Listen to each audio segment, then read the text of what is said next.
kuwa maanta iska banaadir iyo goobaha dalxiiska loo tago iyo daljirka daahsoon iyo liido qaarka dambe iyo naasaha ku luxaya ee maryaha dhigtay ay gabadha hinduuska ay dabcaabudka dhaqankeedii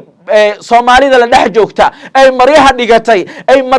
maryihii jiifka ee loogu talagalay gabadha Soomaaliyeed jiifka markay jiifanayso baraha bulshada ku joogto ay maaragtay naasaha iyo dabada luxayso waxaan rabnaa dadka shookada u leh oo Allahu Rabbul Caalamiin kala xisaabtamayo inay la xisaabtamaan waa muslimiintii qayb ka yihiin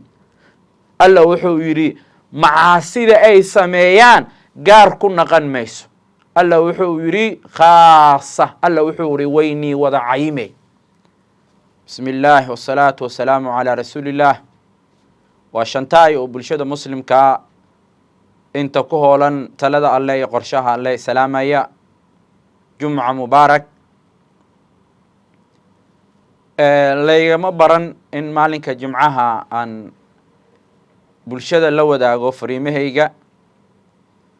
waxyaabo badan oo kale khayri ayaan ku mashquulsanaa jiray laakiin waa laga furso waaye caawa waa kowda luuliyo waxaan rabaa inaan 3 qodob oo muhiim aan ka digo qodobka ugu horeeya dowladnimada iyo inaan noqono bulsho Soomaaliyeed oo isku filan dagaalada qabaa'ilka iyo beelaha Soomaaliyeed u dhaxeeya khilaafka dowlad goboleedyada iyo dowladda dhexe ka jira abaartana daashatay waxaasoo dhan waxaan kaga bixi karnaa albucdu can ilmacaasi macaasida inaan ka fogaano wax allaala wixii shareecadu ay reebtay in nagala waayo wax allaala wixii Allahu Rabbul Caalamiin oo nafaray waafaqsanay dariiqii nabiga sallallahu alayhi wasallam in nagala helo qaybta labaad ee raba inaan u gudbo waxay tahay bulshada lafdhabarkeeda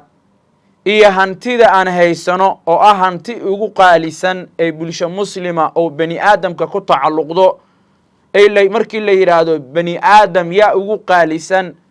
bulshada waxa ugu qaalisan haweenka inaan haweenkeena ilaashano war gabdhaha maryaha dhigtay ee Allahu Rabbul Caalamiin wax kasta oo shareecadu diiday banaystay ee maryaha iyo asturka guryaha kaga soo tagtay dawladdu iyo hay'adaha amniga iyo dadka shookada u leh ee xaqa u leh ee ciidan haysta ee maanta maxkamadihii haysta ee xabsiyadii dadkii lagu xiraayay haysta Allah ayaa kala xisaabtamayay gabdhaha in maryaha loo geliyo gabdhuhu maryaha way ka soo tagteen 24 bisha aan hadda aan ku jirno maryihii ay gashtayna wili wataan waqtiga oo la dhumiyo saamuleelka oo la badiyo guriga oo waqti dheer laga soo baxo guryaha oo lagu laabto waqti dambe iyo xilli dambe oo halis ah waxaasoo dhan waxay noo keenayaan inaan nahay bulsho halaysan markay haweenkaynu halaawaan ay maryaha ay dhigtaan ay asturka iyo xijaabka ay ka tagaan ay xishoodka ka tagaan ogaada waan dabar go'ayna dalkan annaka iska leh meelan ka aadayna ma jirto laxjiciliya naga hayso inuu hagaagaan rabnaa waxaan rabnaa maaragtay kala dambeyn iyo dawladnimo sidee lagu heli karaa inta maanta macaasida iyo xumaanta ku hoolan haddaan la qaban doon laysla saaran yahay waay Allahu jalla wa ala quraanka wuxuu ku leeyahay 2 aayado baan soo qaadanaynaa in Allah la inta macaasida ku hoolan ay Allahu Rabbul Caalamiin wuxuu faray ku bedelatay wuxuu ka reebay ay maanta dhaqamada gaalada daba ordaysa ay fasaad ka shaqaynaysa ay rabto in xumaanta looga daydo haddaan la iska qaban doon la isla saaran yahay waay doontuna weyna la degay Allahu jalla wa ala wuxuu yiri wattaquu fitnatan la tusibanna alladhina zalamu minkum alla wuxuu yiri wattaquu kabaqa fitnatan fitna ka baqa oo iska jira oo ka gaashaamta fitnadaasoo laa tusiibanna aan asiibaynin aladiina kuwa dalamuu dulmiga sameeyey oo minkum idinkan iga mida waa walaalihiin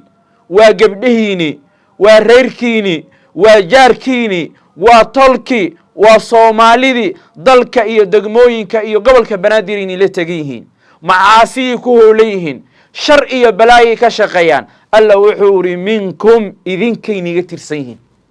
waa muslimiintii qayb ka yihiin alla wuxuu yidhi macaasida ay sameeyaan gaar ku naqan mayso alla wuxuu yidhi khaasa alla wuxuu yidhi waynii wada cayime roob la-aanaa nigu dhacayso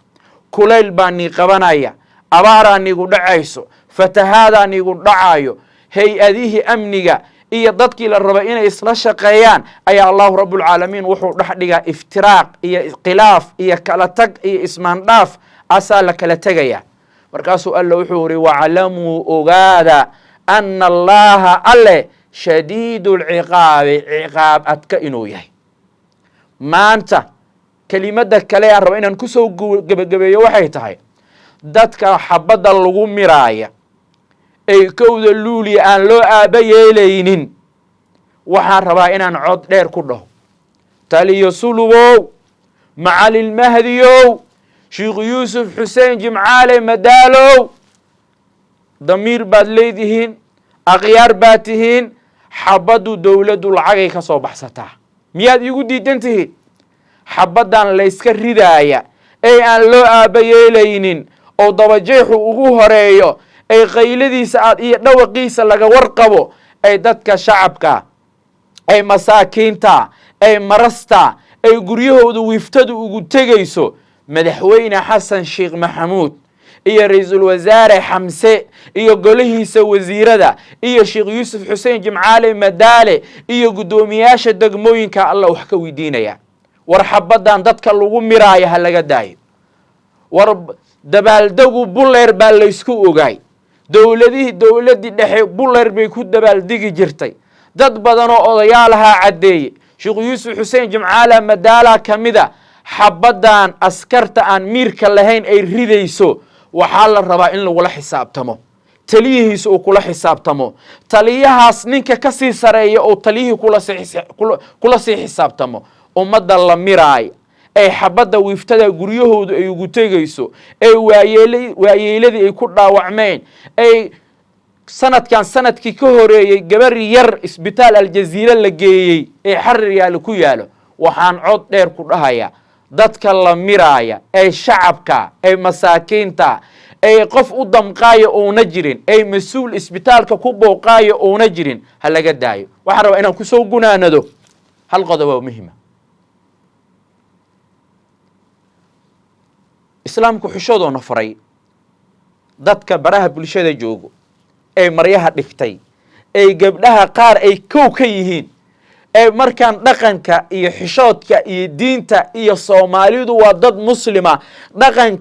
dhaqan gaara ee bulshada kale ay kaga soocan taha oo ah hablaha soomaaliyeed waa dheeman waa kuwo asturan waa kuwo muxajabaad ah waa kuwo aan cowradooda iyo maryahooda gurigooda meel ka baxsan aan ku dhigan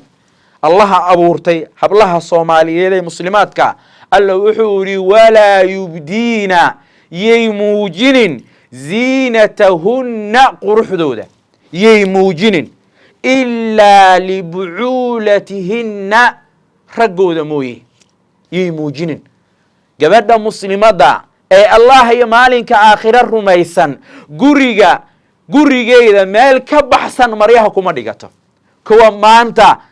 iskoyska banaadir iyo goobaha dalxiiska loo tago iyo daljirka daahsoon iyo liido qaarka dambe iyo naasaha ku luxaaya ee maryaha dhigtay ay gabadha hinduuska ay dabcaabudka dhaqankeedii soomaalida la dhex joogta ay maryaha dhigatay ay maryihii jiifka ee loogu talagalay gabadha soomaaliyeed jiifka markay jiifanayso baraha bulshada ku joogto ay maaragtay naasaha iyo dabada luxayso waxaan rabnaa dadka shookada u leh oo allahu rabbulcaalamiin kala xisaabtamayo inay la xisaabtamaan waan ku celinayaa cod dheer baan ku dhahayaa boqolkii 70 gabdhaha 30 sano ka yar waa fasahaadeen jid qaldan bay ku socdaan insha Allah taala waxaan rajaynayaa in gabdhaha la asturo waalidkeed la xisaabtamo walaalkeed la xisaabtamo ilma adeerteed ay la xisaabtamaan wassalaamu calaykum waraxmatullaahi wabarakaatuh